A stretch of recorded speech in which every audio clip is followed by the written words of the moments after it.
I swear this keeps happening every week. What happened? I said we're all right. We're good to go. Ah, didn't come through the microphone. Welcome, the same characters as every recent. Holy shit! Is that a live action sighting of Nick Briggs? Welcome to episode 482 of an Unearthly podcast, streaming live on the 13th of June, 2023, and featuring Children of Earth Day 4, written by John Fay and starring John Barrowman as Captain Jack Harkness, Eve Miles as Gwen Cooper, and Gareth David-Lloyd as Yanto Jones.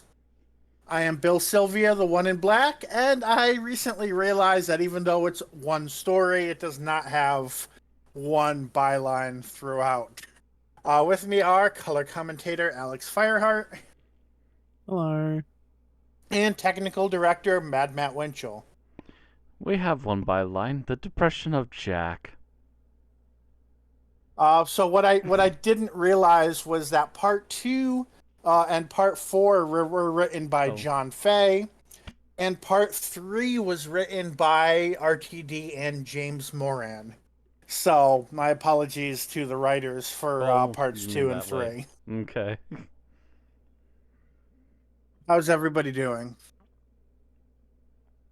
Not too bad. I did go to the doctor's yesterday finally to have my shoulder looked at, and at least for the moment, it seems that thankfully it may just be like the conclusion that the doctor I saw came to after examining my shoulder, and that was that it might just be inflamed tendons Mm. in my shoulder. So whatever pain I'm feeling in other parts of my body relate is like probably just the pain from that shooting out rather Gotcha. than coming from somewhere else and going up. As sort of a thing where like he gave me some anti-inflammatories and then was basically like, take these, see how you go, no lifting above shoulder level. Which I also basically took as I probably shouldn't be doing any heavy lifting either, so I told work that as well. Like he didn't say that, but I'm like, I kind of think it goes without saying. Um, and was basically just like, yeah, do these exercises to kind of help it, and like, you know, give it a couple of weeks. If it's still playing up, go get this scan done, and then come back. Fair enough. So hopefully I won't have to go the scan route and the anti-inflammatories will be enough. Just But knocked on some real like, wood for you. yeah. And like hopefully that'll like, yeah, hopefully the anti-inflammatories and just not doing certain things will be enough to make it go away finally, because it has been less annoying when I've now that I'm not like working up in the food court, potentially doing bin runs and just doing repetitive motions of wiping tables and that. So I'm hoping that it is just that and that's it, because it would be really annoying if it's still there in 3 weeks and I have to go get the scan done. But oh well. Um, that about it for you then? Yeah, pretty much. All right. Well, I will say it's been officially said now for the other podcast I'm a part of. They're calling it. They are thinking that when they have an off day and they think everyone's online, they might like gather people up who might be interested to watch a movie no one else has really watched that much of. But Mm-hmm. otherwise, as far as they're concerned, the numbers have dwindled between episode to episode to episode. That on top of basically every single platform for video making has had issues all of a sudden in the last month or so of one thing or another. Just frustrated them out of wanting to bother again. which sadly seems to happen every time they're about to be on an upswing. Mm. So yeah, that's apparently what the status officially is on that. So I might have to just start independently, um, going about trying to do videos on my own and getting things together and getting things recorded, which means I might have to get my old PC here dusted off a little bit and working again. Mm. Oh boy, I'm trying to remember last time I turned on the old PC. It's not that it's dead; it's just that the new PC is just so much stronger and faster. Mm-hmm. Yeah. I still need to get in there just to get some stuff, some old files and stuff off there, anyways. But also the fact that it's a DVD built into it, a DVD player built into it, means it's also the best thing I have for like recording audio and stuff, or Mm-hmm. recording videos for me to go through later. Mhm. But there's that going on. I have issues at work. Again, I have tried my best to not name the place I work at. I will say it's a chain. It is a chain that has taken over quite a bit, but not like extremely big yet. And I will also say that the next 2 weeks I've gotten 14 and 16 hours of work. Now I understand we got some new coworkers, and I understand they need to get some training in. But I don't understand why the management would decide people like myself and a couple of other people who have been there for quite a while suddenly can just be undermined, no problems. It's not like your bills aren't flexible. Mine aren't. Mm. Literally, the amount of pay those 2 weeks are going to get together, I'm going to be lucky if I get away with $50 at the end of paying off my student loan. Uh. That's not enough to eat for 2 weeks. Mm-hmm. Mm. Not unless I'm buying like only cheap ass shit from Family Dollar and living off ramens and jerk chicken patties. Mm.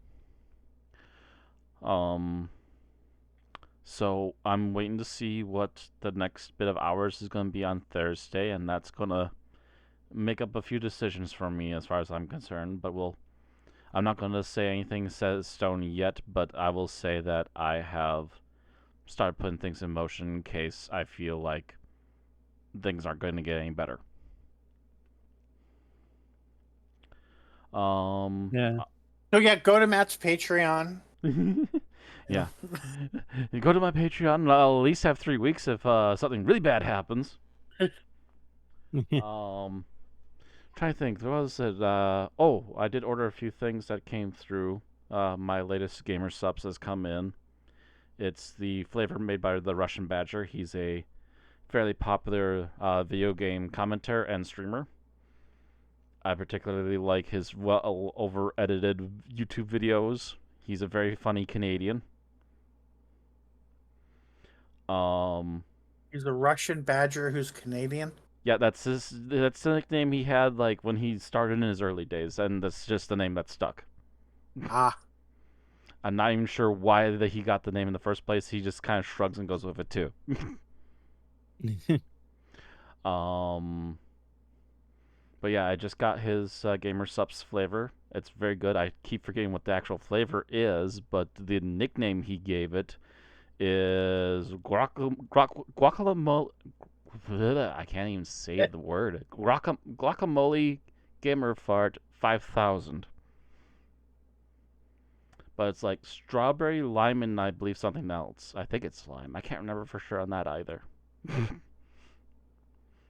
um, that came in. I have another item that's coming in the mail. I finally got a link to check what the shipping is looking like. It's like third destination on the way over. I think it has to come overseas, and I wouldn't be surprised if I get charged more for shipping, but we'll see.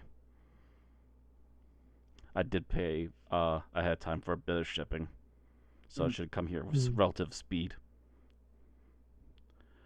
Um, Other than that, yeah, I'm just kind of bracing myself for whatever comes up next. I swear it's like a never-ending thing. If one thing calms down with my family life, work life suddenly has a pickup. Um, but yeah, so I gotta set things in motion. On the plus side, actually, so I happened to think about this as I was setting up tonight. That means in the next week or so, I should have enough time to actually re-edit a new opener for us. Oh, nice. Yeah. Mm-hmm. So I should be able to get around to that maybe sometime soon here, because uh, I worked an extra day this week because it just came up that someone wanted Monday off, so I had to work 4 days in a row. I got today off, and I'm working the next 3 in a row, and then I believe it's like a day or two off, a day of work, and then another like 3 days off, another day of work, things like that. Mm. Actually, it's 4 days in a row off, a day of work, a day off, another day of work, on off, and then like another 2 in a row off. Yeah, I only worked that one Tuesday so far, and it's 11 till 6. So as long as I'm not like completely burned out, I should be okay on the 27th. I'll let you guys know when I get back. Okay. If nothing else, I should be able to at least get dinner on my way home. Mm. Oh, that's the other thing too, is I'm planning to also, since I haven't heard a hide nor hair about getting a vehicle yet, I'm planning on trying to possibly get myself a adult trike, like one of those ones with the basket in the back, so you can like put food and stuff on it, Oh, okay. like for like going grocery shopping and stuff. And I Mm-hmm. figured it would also be handy to go to work, especially if I get a little one that has a multi-speed. I had Mm-hmm. one before, but my father tossed it out without really asking. Uh, But also it was one speed, so it's just the same speed all the time, which means it's also very difficult to get up like steep hills, which I have to get to work. Mm. So I'm hoping a multi-speed will be able to help with that too. Mm-hmm. At least be a little less stressful for sure, hopefully. But we'll see on that. And that's basically On, been my week. on my end, the official announcement has just been made that the lab that I work in is moving to the University of Illinois. So there's still some paperwork I need to fill out for that to be 100% set in stone for me. But I can officially pretty much say that at this point, yes, in August I will almost beyond a shadow of a doubt, be moving to Illinois. Hmm. So rest of the summer is going to be very interesting, as I've been anticipating. I've been going through I my should ask, what part of Illinois do you know yet? Champaign Urbana. Hmm. Okay. So yeah, I think it's like 3 hours southwest of Chicago, something like that. By I forget if that was by car, by train, something like that. Um, so yeah, so I've been going through my things and starting to downsize. Uh, I've been looking at the two PCs that I brought over from Connecticut that I still have not plugged in since I've been in Ohio. And I'm like, well, I definitely have things that I probably would want to keep on them, and I need to decide, at what point is it worth it to try and either keep them or sell them versus throwing them out. I'm in a college town, so of course everybody has a laptop, and there's not much use for a home PC as compared to before I went to college when I associated with a lot of gamers online who were like, there's no point having a laptop, just have a PC. I'm also wondering if the nicer one, which was mine, as compared to the other one, which was my mother's, if it would actually be possible for me to upgrade that to actually be something that competes with modern technology. I don't know much about, building and upgrading computers like that, but it's something I should probably figure out. If it's beyond 5 to 10 years, then it's probably more worth it just to buy a new thing. Um, be it more than 5, less than 10. Hmm. But it was Very it was gray area. custom.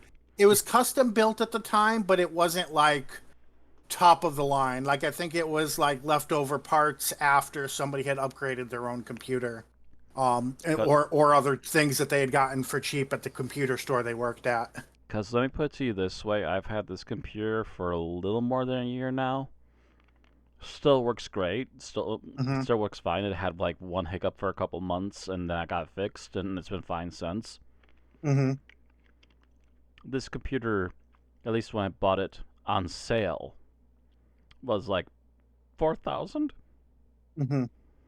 Well, I mean, yeah, I know. Allegedly, it's cheaper to upgrade computers than to buy them, but I also know the motherboard and such only go so far. So, Yeah, if it's beyond like, mm-hmm.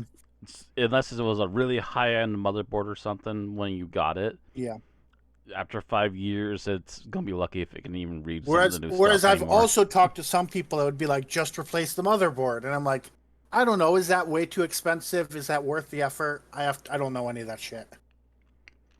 Replacing the motherboard Um, also means replacing the processor, replacing the fans, yada yada okay. yada yada. But in related news, I've realized that the laptop that I bought about 3 years ago, it was like August, September when I bought it, but the laptop that I'm using now, it went from the battery being good for like 5 or 6 hours when I got it to now, if I do not plug it in, it's only good for an hour, give or take, maybe an hour and a half. Laptops do So, tend to be that way very quickly, especially if you're yeah. not constantly running it dry or constantly leaving it on the charger. Yeah, I usually leave it on the charger. And I'm do you happen to know, is that normal, like, if is that something where you can buy and replace the battery, or is that something to do with like how the laptop itself internally is? There, you can, at least in older models like I used to have for laptops, you definitely could unscrew a thing and replace the battery. Hmm. But I'm not sure on modern machines. They just kind of Right. keep Yeah, I slowly know. going until you toss I them. I know it's possible to replace the battery, but I don't know how possible. Like, if that's something that's more for professionals to do and that it's very difficult, or if I can do it simply on my own. But Like yeah, I that's something I know might look again into. with older laptops, like what I was used to when I was on laptops, you literally unscrewed the bottom, pulled off the panel. There'd be like a lithium battery in there. You pull it out, get a new one from whatever tech store is near you, put it in, plug it in, and it should be fine. But Yeah, and that's then back in the day, though. That's like yeah, freaking 15, 20 years ago now. the ones I had 20 years ago, you didn't even need to unscrew it. There was just like a latch that you pulled it off, and you could put the new one in. But they keep making it harder and harder to repair. So That's because they keep trying to make it smaller and smaller, and that means more and that more too. bits that they get tied into each other. So it's less and less likely you're going to be able to do But that now. but they're also like, well, if you can replace the battery easily, you won't buy a new laptop next year. Mm-hmm. And I don't want to buy a new laptop next year. But okay, so that was enough talk about me and electronics. PC Master Race. All right, on tonight's show, we've got birthdays and news. Both are kind of relatively sparse. No rants, no geek talk. Nope. Then Matt will give us a summary and we'll have our review, final thoughts, and ratings. Okey-doke. Yeah. Go ahead, Alex, with the birthdays. Yep. So, okay, on the 8th of June, firstly we have Colin Baker, who played the Sixth Doctor and continues to in Big Finish, turned 80. Also on the 8th of June, we have Peter Grimwade, the writer of 3 and director of 4 fourth and fifth Doctor stories. Would have been 81, but died in 1990 at the age of 47. On the 9th of June, we have David Troughton, character actor in the 2nd, 3rd, and 10th Doctor stories, as well as some stuff in Big Finish, and is the son of Patrick Troughton, the 2nd Doctor, turned 73. And on the 11th of June, we have Kit Pedler, the co-creator of the Cybermen, would have been 96, but died in 1981 at the age of 53. So happy birthday to Colin, Peter, David, and Kit. Hey, no repeat names. Yeah. I mean, it's a short list. It would have been a little hard. Right. I feel Impossible. like I There's feel a like lot we of have Peters and had. Davids in Doctor Who, but Yeah. Mm. I feel like there has even been some short ones where it'll be like Peter, someone, and someone else. Mhm. I forget. Are the two Peters born on the same day, different years, something like that? But Possibly. Peter I mean, Davison and Peter Capaldi are always the yeah. same week on the podcast. I mean, hell, I remember like there's a director from the Fifth Doctor era whose name is Peter Moffat, and Peter Davison's birth name is Peter Moffat. Yep. So like different spelling, but same name. Hmm. All Uh, right, so we move into our episode news, and this is news on series 14.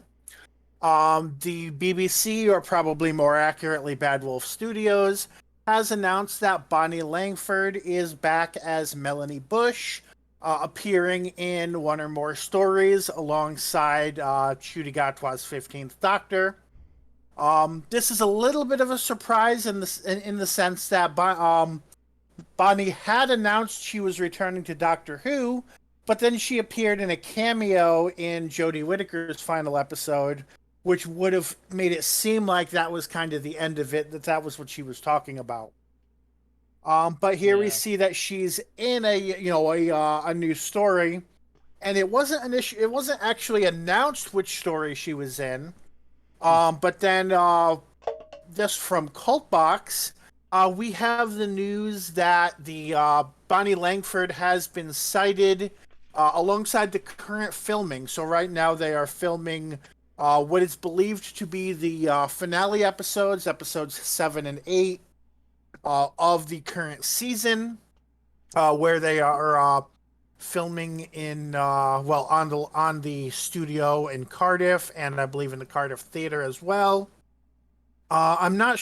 I scrolled through this earlier very quickly. I don't think they got any photos of Langford and Gatwa together, but there are some of the Not that I people saw. who were taking photos did tweet that they did see the two together.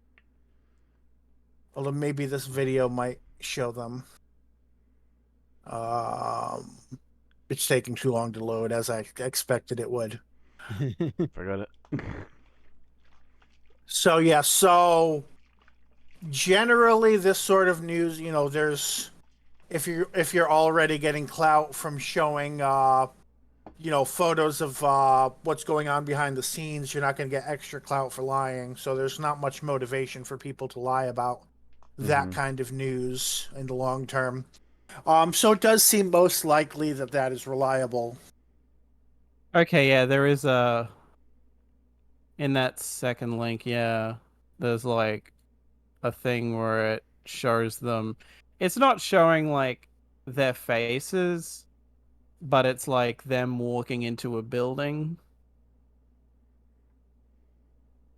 There's like one of got one his own, What's the one of caption?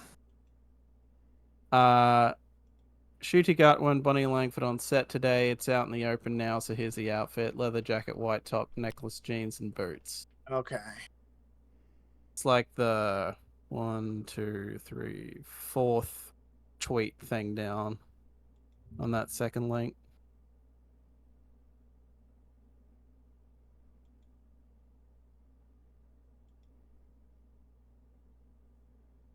Oh, yep. Oh yeah, there they are from the behind. But yeah, you can definitely tell it's them. Mm. Yeah, Yeah. that sounds right for sure. Which I guess means this confirms that we're gonna have the like what second Doctor ever to wear a leather jacket. Hmm. Honestly, he has some very interesting like biker-esque boots to go with it too. So that's Hmm. kind of an interesting eyebrow raise. Which I don't think we've seen any of his costumes for the modern day to know whether they change every episode or not. So Hmm. that's something to remember, because This is probably a pretty. I mean, it could still be, slightly in the past or slightly in the future, but it's a relatively modern day setting. Mm-hmm. Mm. I mean, I guess the fact that Mel left in space, you could really slot her in anywhere and just be like, time travel bullshit. True, true.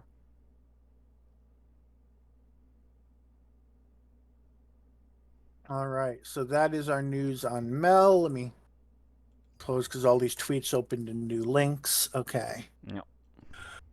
In other news, we have some current cast news. Shuri is part of a group of people that is judging a filmmaking challenge hosted by BMW, which I believe is referring to the car manufacturer and not Mm-hmm. somebody else with that name. Uh, just judging by the fact that there's a car there and I don't see what it stands for, so it should be the car manufacturer.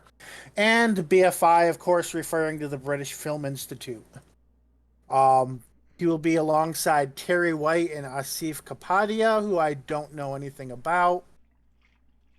But they will be selecting a winning film from 5 shorts as part of a closing night of the BFI London Film Festival. After the premiere, all 5 films will be available to watch. So, um, not really much else. Okay, so oh no, that's just more about what they have to say and just kind of giving people's opinions. So Mm. that's pretty much all there is to say there. But so our new doctor is part of some BFI event and judging people, judging some films. So pretty good, CV line if nothing else. Mm-hmm. Mm. And in our next bit of news, Shurigatwa has been interviewed about the costuming. So this was by British Vogue magazine.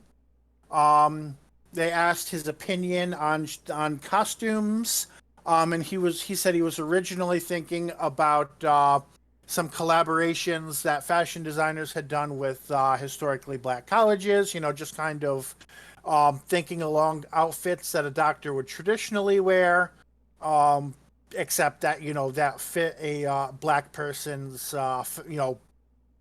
style. But they actually said that they were looking more for a goal that was, not necessarily for people that already watch Doctor Who, but kind of pushing the envelope, being things that people have not seen before. Mm. So costume designer Pam Down worked with Gatwa to design his style. Let's see. I'm just kind of skimming through if there's anything else interesting about this interview. And of course, they're showing off some of the different costumes that we already know he's wearing. And apparently, he did a nude photo shoot as well for Vogue. Yeah, just saw that. And then there's some padding at the end of the article. So, Mm. so that's about it. That's interesting. So basically, he came into this looking like, okay, what does the doctor traditionally wear, and just kind of make it in a way that would physically look good on him. And they were like, actually, let's be a little bit more groundbreaking. Let's be, a little, they didn't say outright that they're, at least not in this interview, that the goal was to kind of bring in new viewers. But it's clear they want more attention than just a traditional like suit and tie would be. And I think we saw that with the 13th Doctor as well, right? Her costume was not a conservative costume by any means. It was definitely something that might have been catered to get a lot of people talking and so on. Mm. I will say that as much as I'm enjoying the costuming, I'm also kind of hoping that it's not too much of a distraction or over focus. Because that does seem to be getting a lot of attention. I'm like, okay.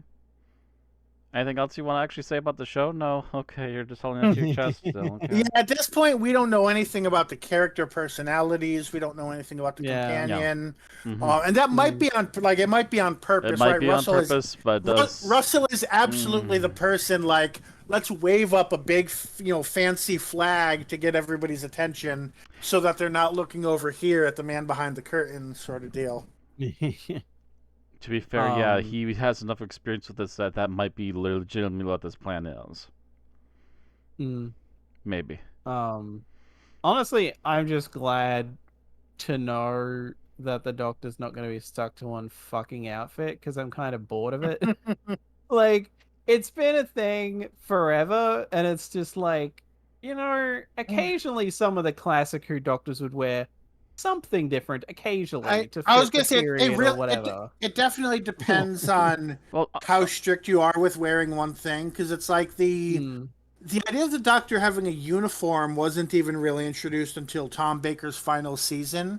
But the first four Doctors definitely all had a style, yeah. and they usually Yeah. wore things that were similar to one another that fit their style. Mm. Yes. I don't think they ever dressed for Yeah. the period, unless I'm mistaken. Well, they if they dressed did, in it was rare. vaguely period bland. Yeah. Like they tried to basically Like- wear things I mean, that were they more kind or of less wore timeless. they kind of wore like old fashioned, like upper class outfits anyway. Yeah. So unless you Yeah. were going super far back, they would kind of fit in. I mean, I know in the that being said, I think only the Fifth Doctor was the first one to break that rule, and that bloody cricket Yes. outfit. Yeah, I mean, the Fourth Doctor had his kind of. It wasn't necessarily it was definitely more comedic than the others. He was kind of a clown sort of outfit, a little more low key than that. Fort was definitely But- flashy. Yeah, but then the fifth and sixth Doctors were very much, this is something that only the Doctor is wearing, and it stands out at all times. Yeah. Seventh Doctor was a bit more conservative with his two outfits. Yeah. I mean, I know Hartnell in the Romans he wore a toga. Yes, he did. In, Actually, he Oh, did. yeah, you're right. Go wear Which I don't- timepieces. Yeah. I don't think did he dress into TARDIS for that, or was that because they lived in Rome for a while? Well, yeah, I think that was also I think they just stumbled because into an abandoned they'd home been and found there the for a outfits while. there. Yeah. Yeah, Or at least something to that effect. in oh my god, what is it? The Massacre of St. Bartholomew's Eve, I think he kind of dresses period, even if it's not like a full change. It's like he puts on a fancy hat and Oh, that's stuff to kind of because fit. he's actually I'm mistaken for for like a politician or something. Actually, no, he was playing two characters in yeah. that one, wasn't he? Yeah. Yeah, he was. Zach could So also I think be that it. was probably him playing the other character. Although now that you say that, I just realized in the Reign of Terror he kind of goes into a clothing store and buys like a period outfit. So yeah, it didn't happen all the time. I think it's just a matter of if they kind of knew where they were landing, they were more likely to dress period. Or And try if it and was dress like, down, well, or we try just and kind of alternate it a bit. Yeah. Yeah. I mean, Shooty got to us so far looks to be a lot more like how they do with the companions, where they're like, oh, we're landing in Victorian London. Okay, well, let's go into the Victorian London room of the wardrobe and, pick an outfit.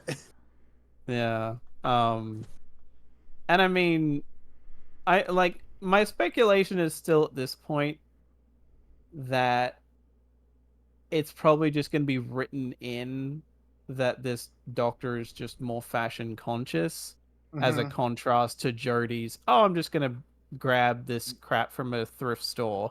Right. It's like the contrast being the Doctor after is like, oh, I suddenly have a fashion sense. Yeah. Oh, I suddenly realized that last outfit was really gaudy no matter where I went. I better actually dress for the place. I feel like Stephen Moffat might have overdone it and made him into the Queer Eyes Doctor, but I don't think RTD would go quite that far. You say that, but also RTD made the farting aliens. I mean, swings and roundabouts, but I mean, RTD's gay jokes are a little more like inside baseball rather than, from the outside, Yeah. trying to be supportive and failing, as Moffat True. often did. I mean, like Moffat. for as blatantly queer as Jack was, he was always dressed very conservatively because that was just his look. Mm-hmm. If That, he was dressed, Um, anyway. that was his fit. well, yeah, he would. Yeah, well, he would basically either be dressed like someone twice his age, or he'd be just not wearing anything at all. Pretty much. He had Mhm. two modes. He was And either in where a did you birthday have that suit or gun? fully covered. Captain Jack, where did you have that gun? Cavity search. All right. Any last comments about costumes? That's about it. All right. Then our next bit is, and this was so far down, I forgot to open it. So hopefully, come on, open more quickly, please. Na, na, na, na, na, na, na. But Doctor Who Chronicles, 1963 to 1964. And I guess my browser is. I am yours. My voice is still coming through, right? Because Chrome says I'm Yes. not connected. Okay, Chrome says I'm not connected to the internet, so fair warning. Um, but or maybe it's DoctorWhoNews.net fucking up. I don't know, but I think this, basically the publisher of Doctor Who magazine puts out what they call like bookazines called Doctor Who Chronicles, where they're giving like behind the scenes information of Doctor Who in a certain period of time. The latest one is 1963 to 1964. Oh, here we go. I literally tabbed away, tabbed back in, and it loaded. So it's just Chrome being Chrome, I guess. Do they mention a release date? I don't. It's on sale now. So okay, so they announced it when it was already available. So not sure if you can get it in the U.S. Available digitally at pocketmags.com. Yep, That's .com. That's basically at least stateside. should be international. Yeah. Gonna copy the link and pop that up in my other browser just to be safe. Okay. Just to see if it works.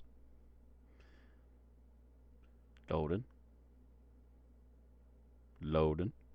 Taking a moment for me too. I'm not the only one waiting for Oh, loading. Pocket Mags apparently just takes a moment. Okay, there it is. £10.99. Yeah, I can see it. I can technically buy it. Cool. And our final piece of news is we have a Big Finish lost story. And just because of the title, I had to dig into this and see what exactly it was. So it's the Ark, but it's not the Ark as in the first Doctor story. It's actually based on the original script that Gianluca Rotti wrote for The Ark in Space, the season 12 story, basically before Robert Holmes completely rewrote it. So they're taking that version of the script. It was adapted by Jonathan Morris into an audio drama and was released on June 8, starring Tom Baker and Sadie Miller. So I'm guessing Tom Baker is also playing the idiot, unless because it doesn't seem to say they recast him, or I mean the imbecile. The imbecile. Oh no, it does say and Christopher Naylor, so he I was just gonna wasn't say listed there's as a Christopher Naylor, Yeah, so that might be. He's listed as starring on the box, but he wasn't listed as starring on the website. So yeah, he's probably playing Sullivan. Most likely. And that is it for Big Finish news, which means that is it for all of our news. Alright, that means I get to pull up the stopwatch here, and we get to go and get ready to talk about today's episode. Yep. Let me know when you're ready for a countdown. Yeah, go ahead. All right, 3, 2, 1, go. Alright, so after the cliffhanger from last time where the aliens have decided that they want 10% of all the children of the entire Earth, the people who are talking to the alien need to immediately break down into groups and start talking. But as they're they break down. They want to start talking. They want to try and make at least a different offer. something much lower, something more capable of being able to produce, as opposed to literally giving away dozens and dozens of children that still have families, because that'd be far beyond the normal count that they had the last time. Mm. As this is going down, the others are still trying to pull things together. I forget his old name. The old man is still having a freak out. He manages to get his hands on a gun, shoots Jack. Oh, Clem. And he sticks around just long enough to see Jack come back and has another freak out and runs away this time. He finally calms down after a bit, comes back, and allows Jack to explain himself. Jack still is a bit of an asshole for this, but the long and short explanation of it is that Jack gave up the children to the aliens initially in the 1960s because there was going to be a alien virus on Earth, and this was the only way to get the aid of another alien group, the 345, to get 456. the 456. I keep messing up numbers. This was the only way to get the 456 to give the antivirus so that they could save the rest of the human population. They give up 11 children, with the 12th one escaping, and that proceeded to just be the thing. That was apparently what the aliens wanted, even though one of them escaped, and they still got the antivirus and were able to produce it and just kind of generally released it, so the virus never actually hit, as far as anyone was aware. But this is obviously a step beyond. This was not a part of the deal. This is supposed to be a one and done, and they'd never come back. As they're discussing all this and trying to find out a way to get in there, they're still recording everything that's going on. And the next thing they do is they try to make the offer. The offer is denied by the aliens. But as they're trying to also figure out what's going on, they also want to see what it is they exactly plan to do with the children. To which the 456 invites them to come in with a camera to have a look, because it realizes it's still being watched by the government officials. They send a man then with a hazmat suit. He gets close enough to see the large, horrific shapes and whatnot and goo everywhere that is the creature that still spits on clean glass. And gets close enough to see that literally one of the human children from the 60s is still attached to it and still alive and has barely aged, but it's also like fused into the alien as far as you can tell. And after a bit of other stuff going on, there's a sudden freak out. It starts spitting stuff. The man manages to escape and rips off the hazmat suit and is lucky to be alive. Obviously, this pisses off all the officials, because this also officially releases the fact that the previous visit happened. They are trying to figure out another way to go about this, but then the alien demands of every nation 10%, and people start figuring out within 24 hours that it's 10% of all the children in their countries that it keeps shouting at them. But with all this going on, they finally have enough footage now with everything that they can try to make their move. So Jack and Yanto make a move on the main building as Gwen's husband goes off with a laptop with all the footage that they're recording saved into a private location where they feel it's safe and far enough away from everything going on. Gwen gets to have a quick, quiet sit-down with the woman who's been capturing people, including Jack's daughter and grandson, and it's like, yeah, by the way, here's what your bosses are doing. They're trying to sell off like 10% of the children in the entire world and trying to make up excuses and trying to hide it. We're about to release the information if they don't listen to us, so you might want to just sit down and have a chat with us too, because we're not going to fight you, but you're in a big pile of it yourself if you continue to be a problem. So they finally tell these guys to back down. Jack and Yanto make a run for it. They manage to get up to the 456. They get to tell it that it's not going to happen, that if they do push for this, that this is going to be a war that's going to come down on the aliens, that Jack himself will willingly lead humans into space to try and find the 456, and stomp them out for what they have done to the Earth's children. To which the alien just goes, "Fine, it's a war. By the way, sealing off everything, poisoning you all, you're all dead." And this, in fact, kills Yanto, kills several other people, except for a few of those that manage to get air respirators and so forth. And at the very end of the episode, Jack wakes up. Yanto is still dead and will never recover. And he and Gwen mourn over the side of Yanto for a few minutes, and that's about it. Right, I see 5 minutes, 58 seconds. I'm roughly close to the same amount. I see about 6 minutes, so ran a little bit long. Yeah. There's a lot to cover though, and I kind of got tongue-tied at a few points. Yeah, you didn't even get the chance to talk about the lady who was like, "Yeah, let's just throw all the people who don't do good on standardized testing into into a shuttle." Basically, what she kind of forced. Yeah, that's their only get away with it excuse.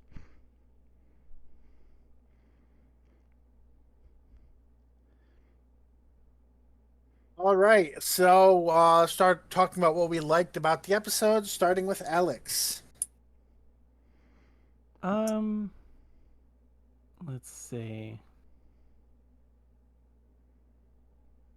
I guess I like the through line of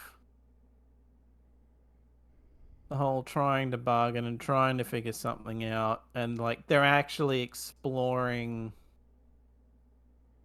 other options, even though it's like, yeah, there's the whole thing of, yeah, fuck it, at this point let's just give them the kids kind of a thing, that like it's got to a point where all options have been explored, and now it's like, well,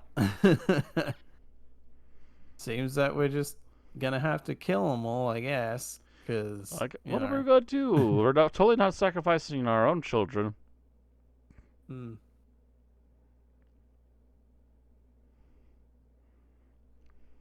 Okay. Anything else about that? And I guess just, yeah, it felt very, I don't know if even, realistic probably is the right word, of like how they handled a lot of that, and just, yeah, Torchwood like fail, but they actually get a shot to have an attempt.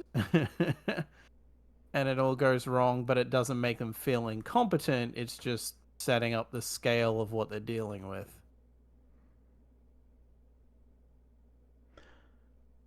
Or, I mean, I think they succeeded at it. Well, succeeded at least telling the aliens, "Fuck off, we're not giving you our kids." The message got communicated very clearly. Yeah. Well, it also got communicated very clearly. Yeah, well, then we're just gonna off you all. Starting with this building. Bye-bye.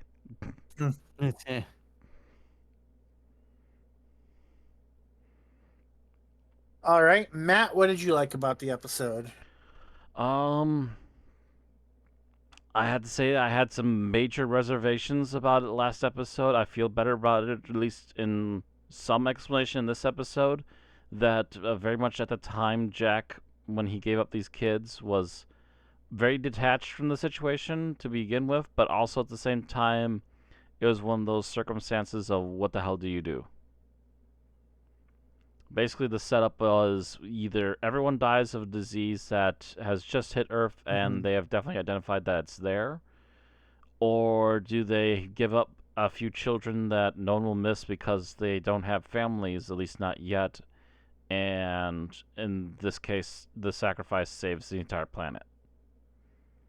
But it turns out I don't think that maybe that was quite the deal they were expecting, because what the hell are they doing being attached to these aliens like they are? Is my next question. Right. Yeah, it's interesting, and I wonder. I don't know if they ever address, or if they will address it. But it's if they knew that the kids would be become like basically symbiotically attached to the 456, would they have gone through with it? And uh, maybe probably so, because like Jack said, they didn't have any other options. It was the best deal they had at the time. But it definitely puts a new spin on it that they didn't have that information. Mm-hmm. Okay. That all on that? That's basically my general thoughts on that. Yeah, is that Okay. at least there's like some explanation about it. So I'm going to say that even though it's very clear, like they could only afford one scene of spitting on the glass and, barely any visuals of the alien, which is probably a Muppet, and things like that, they still managed to make the 456 really intimidating throughout this episode. I mean, Actually, they actually, had I the. as you're Hmm? bringing this up, I just found a fairly clear image of the thing, and it actually looks pretty decent, at least in half fog. Go on with the three-headed Yeah, creature. I wasn't sure if that was from this episode or not because I didn't remember seeing it during the episode. But I I kept don't think seeing we've it when seen I it. searched for it. I don't think we've seen it this clearly this far, but Hmm. yeah, that's So the maybe it's part of I next was doing a little episode. bit of a look up, and that's what I found. Hmm. But yeah, and it's but I mean we see it so rarely, um, and it's usually so obscured. Um, and yet they still manage to make the aliens intimidating. They've got, Mm-hmm. just the conversations. They've got that sonic slash psychic attack they seem to do. The actually showing that their whole thing with using diseases, is actually definitely not a bluff. Um, all of that, they really make the 456 intimidating despite the fact that you barely ever see them and they're mostly in a box. Oh, apparently I was I was looking for that to see if there was any kind of hint as to why the children were attached, and I guess we'll find out later. But Hmm. yeah, I think I found out my answer. You found spoilers for next episode? Possibly. All right, on to what we disliked about the episode, starting with Alex. I'll stop there. Um, Oh, yeah. God, what was it? I feel like I had a through line thing that bugged me.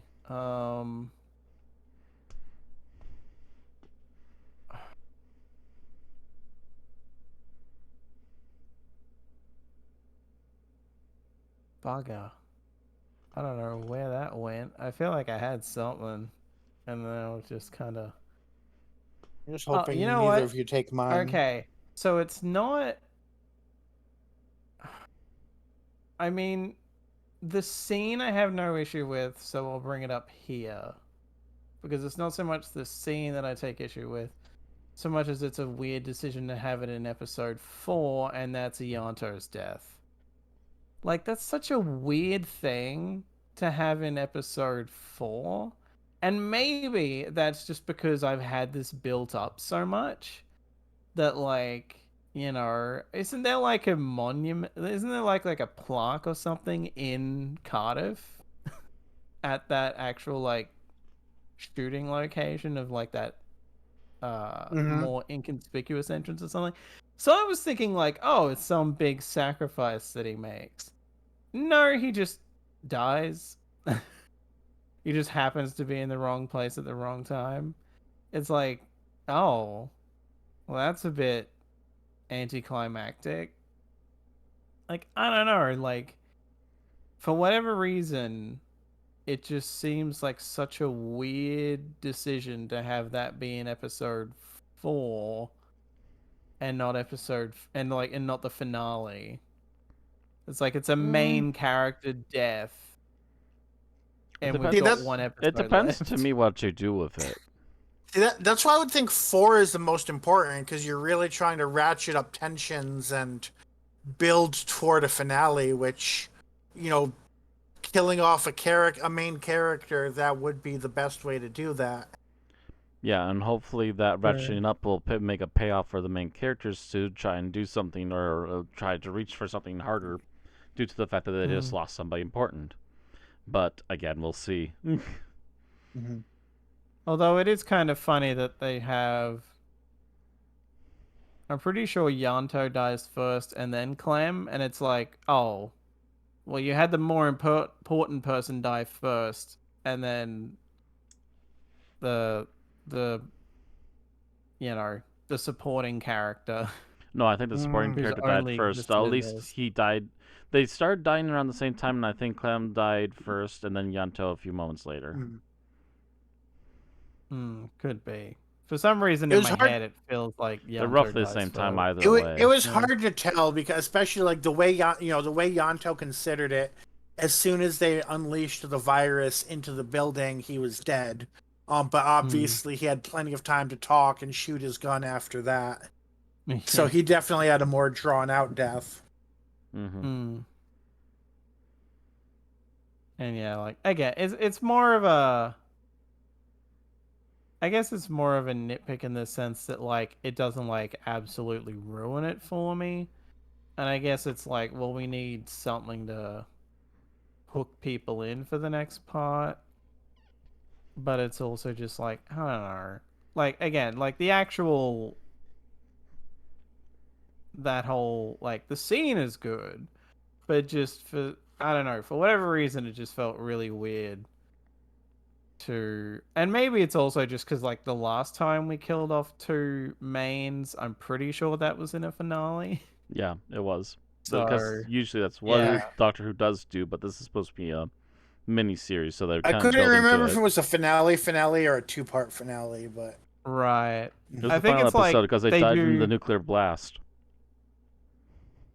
right, because yeah, like they do. There's like a fake out where you think maybe everyone died, and then and then in the actual finale is when Tosh and Owen actually die. Um.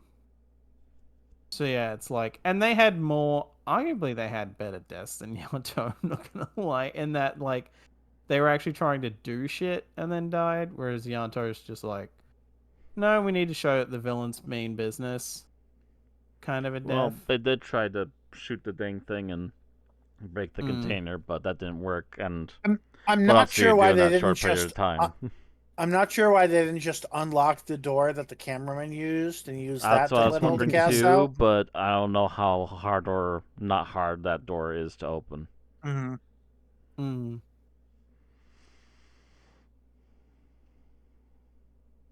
Anyways, are we good? Yep. All right. Which brings us to Matt. So mine kind of encompasses that, but not just directly that. Like, I am honestly kind of miffed at the entire final act of this particular episode. We literally finally just get Torchwood in here to finally do what Torchwood does best, and immediately somehow everything backfires. I mean, I would say, looking at the first 2 seasons, that what Torchwood does best is fuck shit up, and they did that. Well, usually But the fucking shit up is usually requires them fucking up the face of the monster of the week, and that really did not happen here. Also, I'm going to have to assume something that they didn't mention is somehow how the alien cut off the entire goddamn building. Because there's no excuse as to how that thing suddenly attached to the building and was able to close it off and kill everybody inside. basically, they hacked the Internet of Things before the Internet of Things was a thing.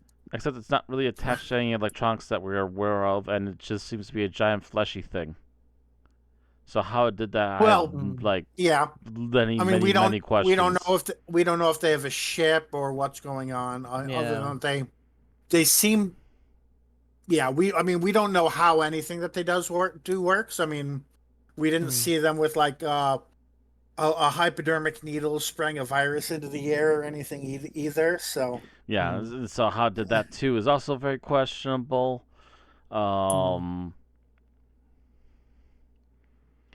it's also just a very very downer ending, but I can understand where you can kind of Mm. make an upswing in the last act after that. But at the same time, I'm like, how was this allowed to happen so easily?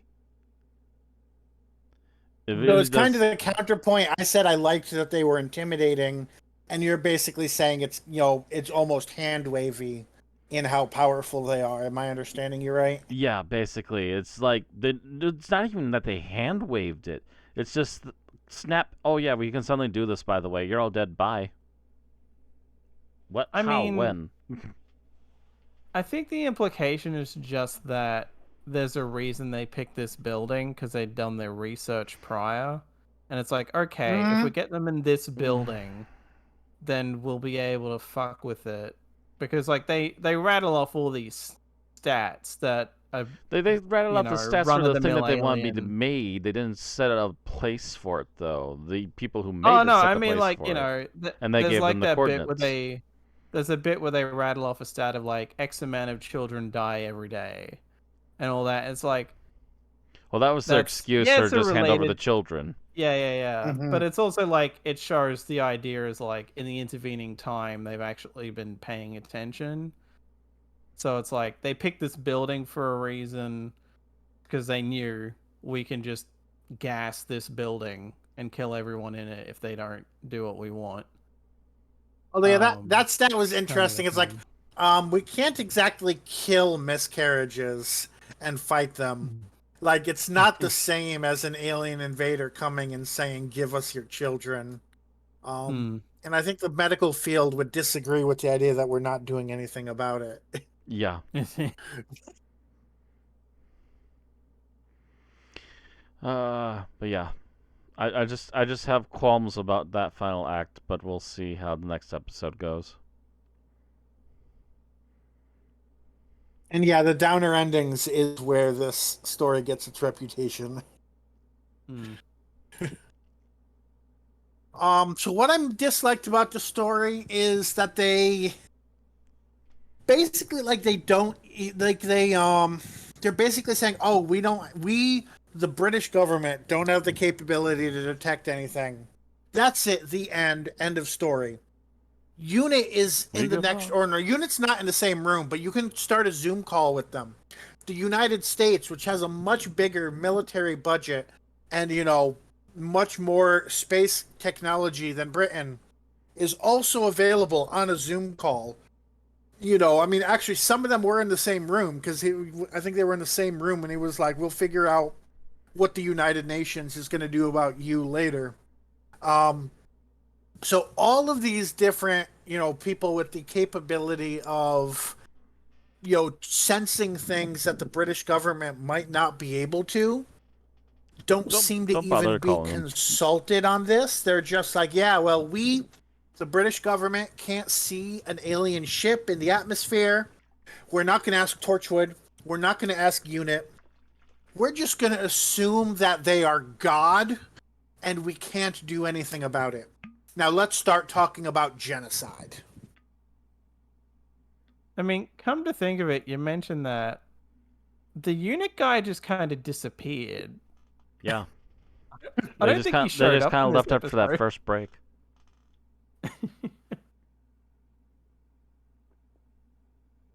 Because like, if he's in this episode, I don't think he gets any dialogue. So it's just like, what the Nope. hell happened? Like, Yeah, did you? Unit in the RTD era is it's when people talk about, oh, maybe there's going to be a Unit spinoff, um, coming up, and it's like an RTD Unit spinoff. Is that what we want? Not unless he's taken the big drastic changes under his wing and gone, you know what? That's a really clever idea. Let's actually go with that. Mm-hmm. Hmm. That's actually a much better version of Unit, and he agrees to that. But that's again Mm-hmm. a very big maybe. As far as I'm aware, he didn't really care for it either way for Right. Unit. Hmm. Just funny because he's a Third Doctor fan, but well, then Yeah. again, the Third Doctor himself wasn't a big fan of Unit as an organization, but still. Mhm. I mean, like, I always took it as like he had Torchwood as the new toy, so units suffered for it. We had to we Mhm. True like too. the logic. I assume the logic, and it's flawed logic, but I assume his logic was, well, I have to make Unit look incompetent to justify Torchwood existing.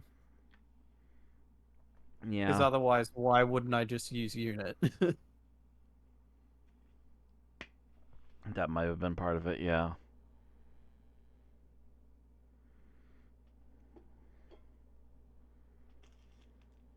All right, moving on to favorite scenes, starting with Alex.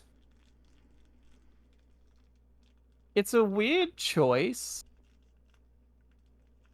but it's specifically because it feels so real. The discussion that the politicians have about, Ooh. you Mm. know, oh, well, maybe we'll just give them a lot less. And then, okay, well, fuck, that didn't work. Real or Okay. cynical?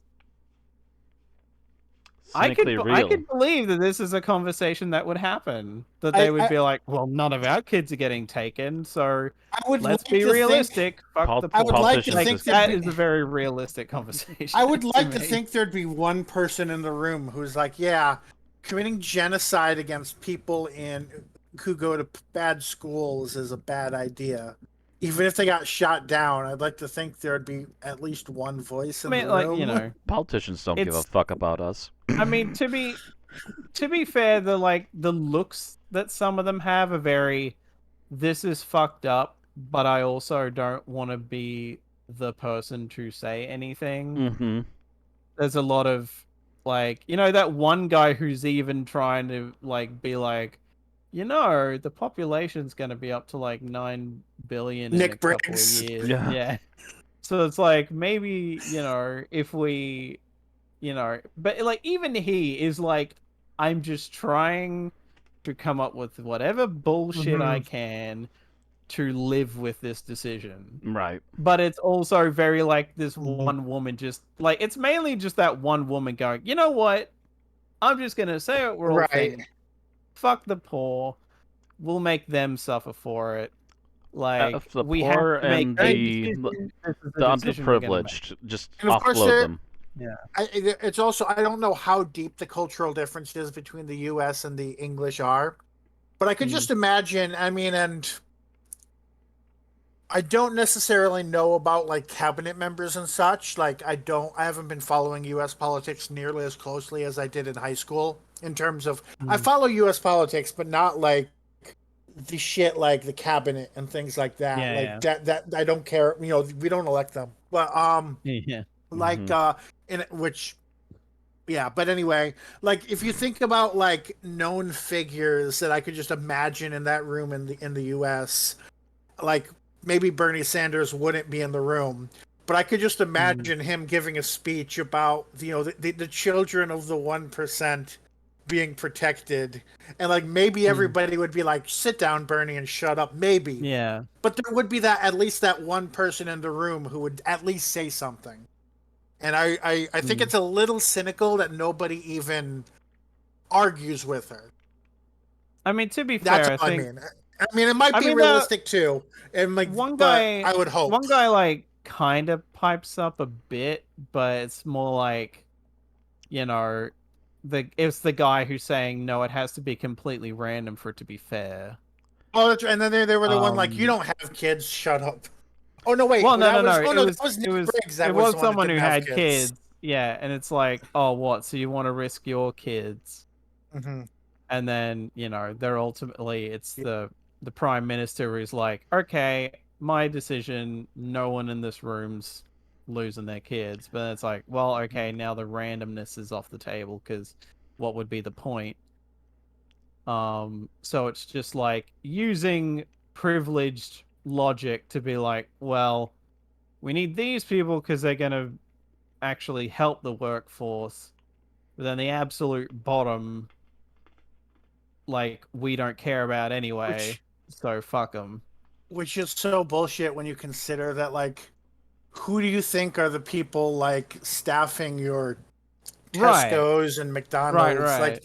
it's Yeah. Yeah. not the Yeah. fucking people who went to the billion-dollar schools. Right. And again, like, it's a thing of, like, it's like, I feel like in certain other contexts, or if this was like very cartoonish, then this would be like my least favorite scene.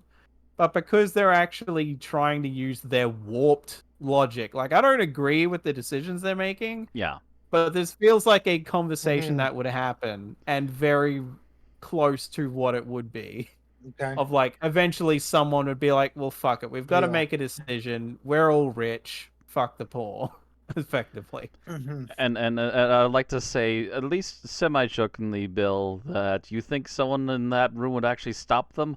Oh, I sweet didn't summer go that child, far. sweet summer child, I bless your literally heart. just said I hoped one person in the room would argue with it, and that didn't happen. I had a Yeah, I mean, very low bar that they didn't. yeah. I And mean, then, I mean, maybe you're right. I'm just, that's literally just me hoping that Yeah. somebody would be like, "That's a shitty idea," I and mean, yeah. even if they have no one listened to them. Once again, sweet summer child, bless your heart. I also feel that, like, again, like, I think that what also makes it believable is that because this is specifically children, everyone, even the woman saying that, it's very clear that, like, I don't like that we have to make this decision, but we've got to make one, so fuck it, I'm making one. Rather, because, like, She didn't seem I mean, like, if to this have any was problem with it. if this was adults, none of them would have had any qualms about, oh yeah, fuck them. Like, but Mhm. because it's kids, some people have reservations, or just like, I'm just gonna shut up. I'm like so many people that they show faces of are just like, what the fuck are we doing? But also, like, if it was adults, I have to believe there would be this conversation would have been a minute long if this was adults, because they would have just been like, well, we've got all these homeless people and like all these people on the dome, whatever, and they would have just gone, yep, them. But because it's kids, they actually have to hash it out a bit more. And even that, like, maybe Let's also be fair. Let's also be fair. If we're going to reverse it, and it was the adults. The oldest first. That means the prime well, minister yeah. there. um, but yeah, like, at least to me, there's like expressions on that woman's face occasionally where you can see it kind of poke through a bit of like, hey, I don't like that we've got to make this decision either, but fuck, we have to make a decision, so this is a decision I'm making. Like, let's be realistic. We're all rich. Fuck them. If someone's got to suffer, it's going to be them, not us, kind of a thing. Yeah.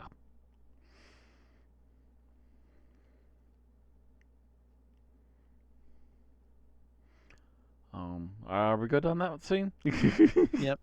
I think so. All right. I will say that scene was technically also on my list of things, just for the acting of it, if nothing else, seemed to be really on par. Because yeah, the characters are generally looking at least a little on edge on what they have to discuss there the entire time. I will say that I'll go in with my main one though, and we've brought it up a few times that there's some issues with the alien in this particular story. But what I will say is that they use it to really good effect in this story, remaining on the keeping it in deep fog so you can't see all the big details, including the really creepy child that's attached to it. Just, yeah, the whole thing seems to work really well so far. And from what I've seen, if that half in the smoke picture is still what it looks like, if we see the most of it at one point, it's still very effective creature. It looks really freaky looking. Mm. And it's no Yeah, wonder that thing needed some sort of apparatus to talk. Yeah, it's definitely one of those things where, like, this is them being smart about the fact that they had their budget slashed. They had to pinch somewhere, and they pinched on the one thing that they could pinch on, and they used it to their advantage to add like smoke in the room, etc., low lights, and so on. Yeah. Thinking So smart. now you mentioned the speaking apparatus. I'm like, imagine if they had we're gonna have this child's body that's attached to us speak. But not, Mm. That also would have been actually done to a really creepy effect. Just have this silhouette that looks childlike talking to them. Ugh. Mm. But still have like, the oh, other shapes in there moving around. it's an alien that happened to learn English. Come closer. But yeah, So from my favorite scene, I think I'm going to go with the one scene, I guess it's more of a sequence because it's cutting back and forth between similar scenes. But that one moment where Torchwood has won, right? They come in, pull the guns on Gwen, and she's like, "Oh, you finally made it. been Here's waiting why for I'm you. not going to get on the ground." Mm. It's like, that one triumphant moment. And I mean, this is Torchwood, so when there's a moment like that, something is going to bring them all to their knees after the fact. But it was just such an enjoyable moment to watch, and just like the attitude Gwen had during her part of it was perfect. Mm-hmm. It's funny because for whatever reason on my first watch, I never picked up on that they were intentionally trying to be traced at that point. So I just remember thinking, what the fuck are you doing? And then like the bit with Gwen happens, I'm like, oh, okay, they intentionally wanted them to show up. So on the second watch, I'm like, oh yeah, okay. It's Now literally the now it clues Torchwood crew in. just literally swiveling around in their swivel chair, going, "Ah, Mr. Bond, I've been waiting, expecting you." Which is kind of interesting because, like, the secret police or paramilitary or whatever the fuck they are, like, they shouldn't really care about whether you're going to blackmail the prime minister. I mean, okay, obviously, like, they were like, oh yeah, I forgot. She's like, Reese is off screen with all this blackmail material. But I was like, Mm-hmm. that has nothing to do with their job. Like, their boss is Frobisher, not the prime minister. So, I mean, maybe they figure the prime minister can make their life hell. Well, But, Frobisher is also attached to them, though. He's in the room, and they have evidence on right. him too. Yeah, but I mean, Frobisher doesn't get reelected, is my point. So the court of public opinion doesn't affect him. Yeah. As they made a point about how unelected he was earlier on. I mean, I think that's why they have that bit, which I don't even think I caught the first time, where that woman that's running that lot that are tracking him down has a thing of like, what the fuck's going on in London? We've got no word. Like, screw this, I'm going to London to find out what's happening. Is so that when Gwen is like, here, look what's going on, there's a bit of a, oh, she was already kind of starting That's to true. The question. part she brings in Clem to talk to them, like that makes it, that does help, because it's just like, if I were her, I would be like, so you're gonna blackmail the prime minister? I don't care. I'm still gonna shoot you. Yeah. But yeah, bringing in Clem to give more details, or even being like, here, do you want to watch the video or something, could also be like, oh, you know what? I do want to watch the video. And that's also one of the things she did offer to, though, too, is that you want proof of everything that's going wrong here, and that you're kind of on the wrong side of things. Here, just have a listen. Yeah.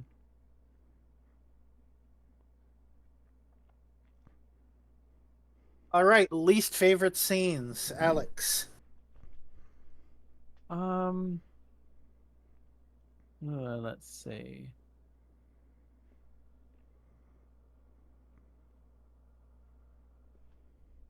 You know, it's almost a bit of a nitpick choice, but the military guy from the US finding out about the moment of like, oh, so yous have had contact with these aliens before. He's very subdued in that moment. I would be fucking pissed. I don't care if he's a military leader or not. I And think like he maybe doesn't they want would to have start thought his own diplomatic incident. like I'm not saying he had to like throttle the PM or anything, but it's like without being like having a like physically violent outburst, and like just I don't, and like maybe they avoided that because either it was like, well, this makes more sense, or like um it would maybe seem like the go-to to make the American have the over-the-top angry reaction. But it's like, I mean, is this related to kids and shit? I would afford the guy playing the military officer the right to be like, bang his hand on the table and just be like, what the fuck is going on here? Mm. And like get loud at the very least. Like, not try to attack anyone or anything, but just like get really angry. Whereas I he don't know. just seems like, It was a. Don't get me wrong. It was a quiet kind of angry, but he seemed pretty angry to me. Yeah. oh yeah, it was just like it seemed very A- As angry subdued as he Very could and to the not controlled. risk being situation. demoted from Yeah. his position. So. Right. Mm. It's just like I don't know. And again, it's effectively a nitpick, but it's one of those things like you would expect that someone like that would, even if it wasn't like the whole, like not like shouting the whole time, but have like an outburst of anger of like, what the fuck have you people been hiding for like decades? Um, you know, yeah, it's just one.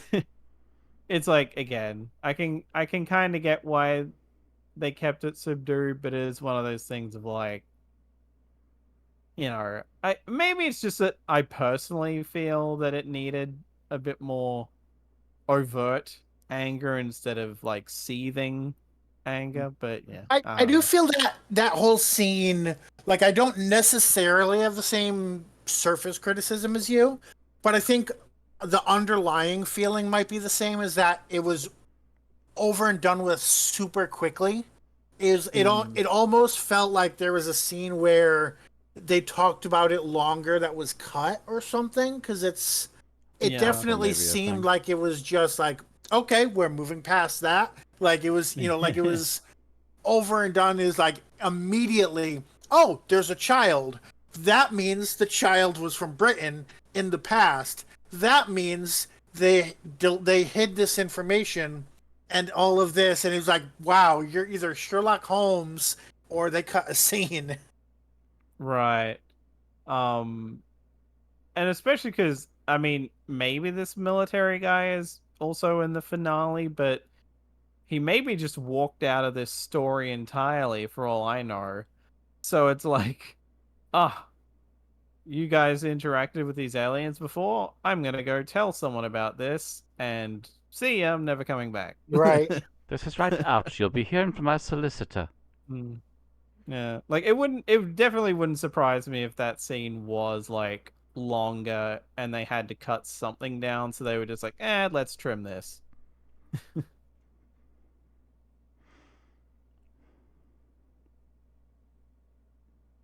All right. Matt, least favorite scene.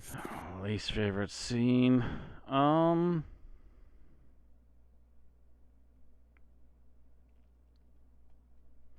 I. Hmm.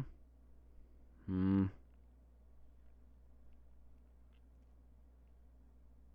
I still have to go with it. The whole. I'm suddenly gonna just lock down the building thing with the alien. It's like, what? How? It still baffles me. I mean, if there was one thing, if they could actually explain it or do anything to explain how it's doing it, but there's no explanation, there's no setup, there's no pre-plan for this. Just suddenly it can lock the entire building and it's already released a virus from somewhere. And I mean, it's already in the air vents. It's like, what? mm, I How mean did they were it able to psychically kill Clem from a distance. So, Well, apparently, by the sounds of that, they at least hand waved. It was still a very bad hand wave, but they at least hand waved that apparently there was some mm, sort of attachment, even though they let him mm, go when he was a child. There's apparently some sort of mm. attachment, and now they felt the attachment was no longer needed and killed him. Yeah. But Like yeah, I it's feel like still just the logic of them I- being able to do that out of nowhere just makes no mm, sense. There was at yeah. least some sort of setup or explanation, I mean, just a little I, bit somewhere in this I mean, I, episode. I will have allowed it. I honestly think the Mm. fact that they were able to teleport into that box in the first place is enough of a setup, because if you have teleporting technology, that kind of sets you up to be able to do a lot of things, and Mm. also just to be technologically superior to human defense systems in general. I guess to Yeah. a degree, but at the same time, they still need to be given coordinates to even find it. Right. I think the problem that comes with the lack of explanation is how late in the episode it happens. Yeah, that in particular. Whereas it It's because it's literally just like a out of nowhere knee jerk, and it's yeah, everyone's dead, and there's no setup for it. yeah, like we're leading into a cliffhanger, so We're heading to a cliffhanger, and we this haven't just killed half the happened. room yet, so here we go. Yeah. No explanations, just everyone Whereas dies. whereas I guess a hand wavy thing that you could maybe do is have like one shot of a spaceship to just imply, okay, the ship that they beam down from is who did that. Because that's my like speculative answer to that, is that like the people who are monitoring them are like had something ready to go Mhm. in case shit went down. Well, actually, Um, here's my thought on how you could have set this up ahead of time, and it was done really well, and you only needed like a minute or two to do this. Just have a shot focused on one of those like head things of the alien. Have it making mm, a like low gurgling noise, and then have another shot like somewhere in the air vents, something teleports in, and then as it goes back to alien, and then takes another shot, and you see like one of those special melt doors close and then open again. Back to another shot of the alien, and all you hear is the robotic voice going, "Mmm, good." Literally, That that's all you need, and it's already set up. It only takes like that 30 seconds. that reminds me, when the translator thing started like screeching, was that before or after they locked the doors down?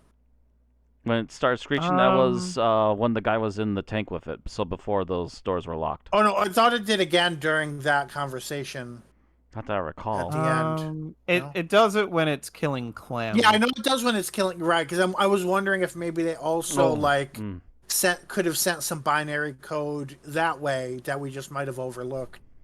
I mean, it the seemed main just to thing be focused on killing him at the time, as far as we were made aware. the main thing that I clocked on the second time through was that like there's like Jack makes a thing and like the sort of declaration of war thing. So like, okay, and then there's an exhale, and then it's like, okay, something's been done. And I'm like, was the exhale supposed to signify something? No, it's just it Like, breathing. It maybe does that not. like all the time since it's been in the tank. Oh no, it's like it's a very like almost kind of a sigh, kind of a just Yeah, very specific they've done it exhale, more and than a I'm few just like, times. It's not like the constant mm, breathing, but there's every once in a while a big breath out of it too. yeah, And and sometimes it like, randomly spits up on clean glass. Yes. Now that I yeah. brought it up last time, Bill apparently cannot unsee it happening multiple times this time. Literally, I was rewatching this today, and it's like it pulls up the tank. I was like, the glass is clean. How Spartan. clean is the glass? They cleaned it again and they spat on it again. Yeah. As I put in Yeah. the chat earlier when you brought it up, Mhm. yes, the sheriff is dying and falling down the wall twice. Slow clap. Continuity. um. Yeah, like maybe they'll explain it in the finale, but yeah, if they It's don't, then it still is alright too kind of a bit late. odd. Yeah, then it is a bit odd that there isn't like a. And in a way, it's kind of funny because I don't even think the humans speculate how. Yeah, They they don't just even like ask how. they It's just just it happened. Yeah, Yeah. they Well, they they're pretty just much seem just like, well, to we can't find their react. ship. We can't stop them. They can do whatever they want. That's the end of the story. We give up. Yeah, That, like that's all the Frobisher, politicians are like doing, and they're just immediately just walking around with their hands over their heads. yeah, like Frobisher kind of explains that like the building was designed to, you know, like nothing could get in, nothing can get out in this kind Hmm. of situation. And like, but there's no how are they doing this moment from all those politicians watching. Which is honestly even weirder because you would think that even with everything the aliens have shown they can do, that they would be like it's almost more unrealistic that there isn't a moment of even like the prime minister being like, wait, how are they doing that? Um but yeah, I mean we'll see if they do bother to explain it, but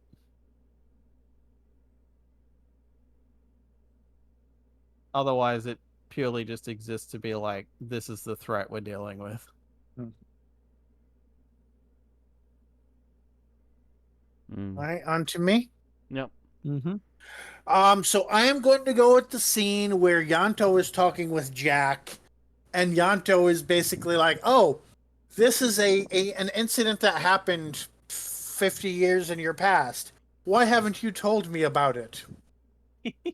And do you really like? Is the idea really that he would have literally told you every incident that ever happened in his past working at Torchwood? Because Right. you will die of old age before he gets through the stories. Yeah. Like that's not who Jack Mm. is. That's never been who Jack is. Even in Mm. a the type of relationship where he immediately and openly answers every question he's asked, you're still not going to know every single incident that ever happened in his past.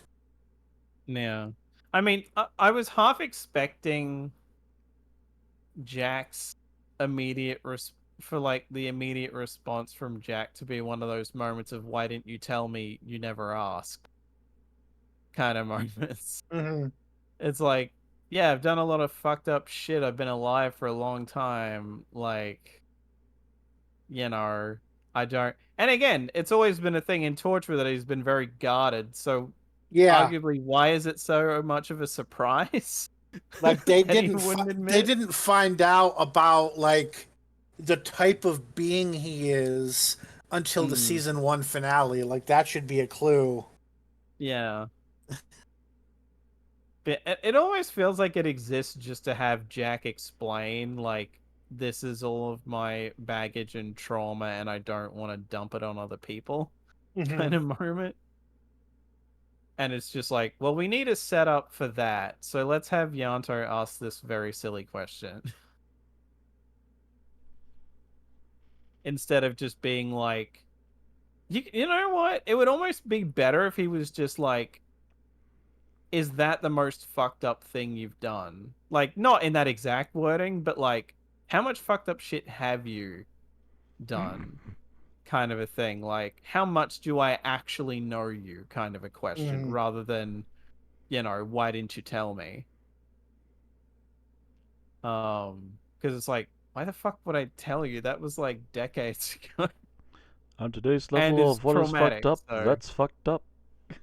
yeah, it's like, yeah, this is fucked up thing I did decades ago, by the way. So like, how does that come up in casual? Like, it almost would have been more thingo for Jack to be like, have a look at him at like, why the fuck would I tell you that? Yeah, I'm like, there is a word for people who constantly think of every fucked up thing they've done in their past and share it with their partner. That's called an oversharer. And they Yeah. generally are alone more often than not because people don't want to Mm, deal with that. yeah.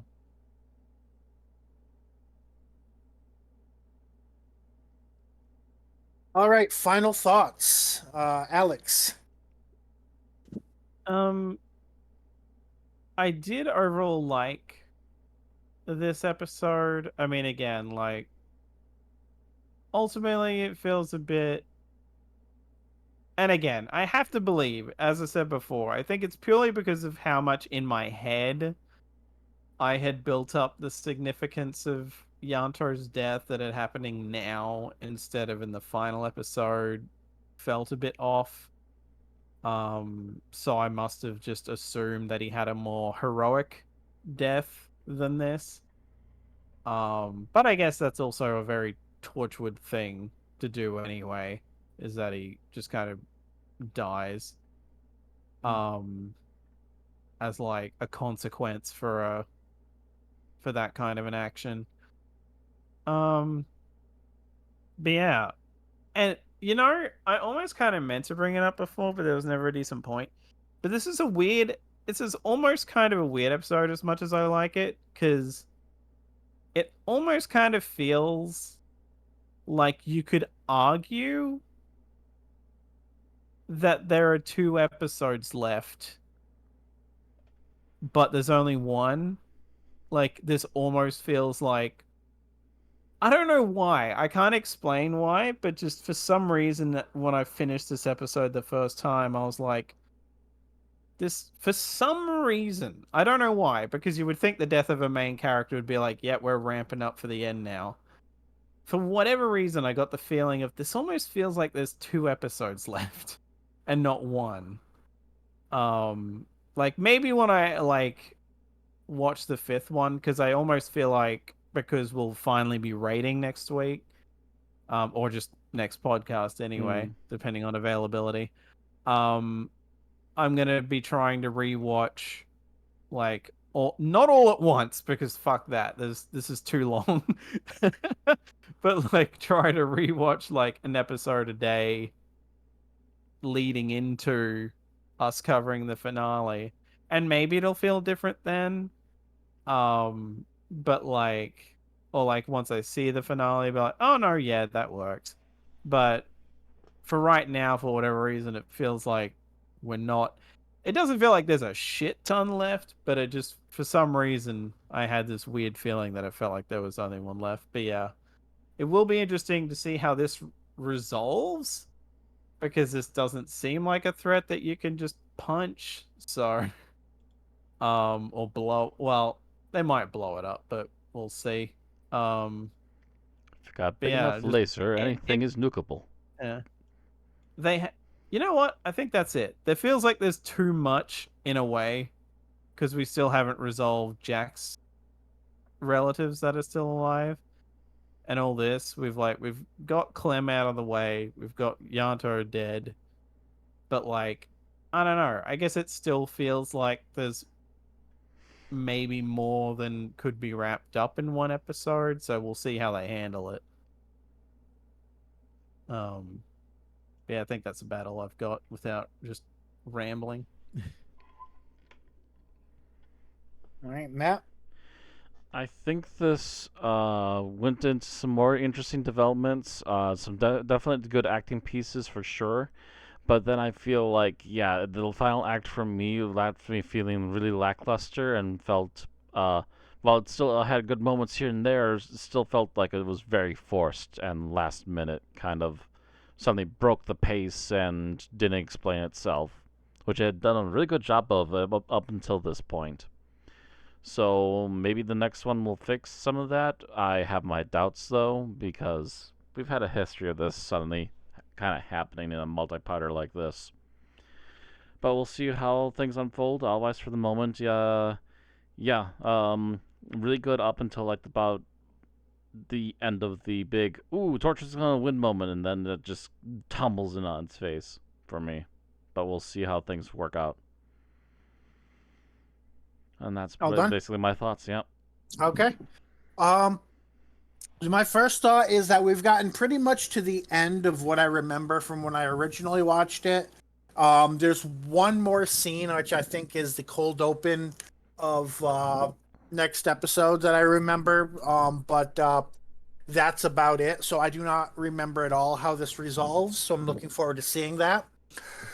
It almost seems, yeah, that's they've done a very good job of setting this up as these unbeatable enemies that you can't even figure out, where the target would be.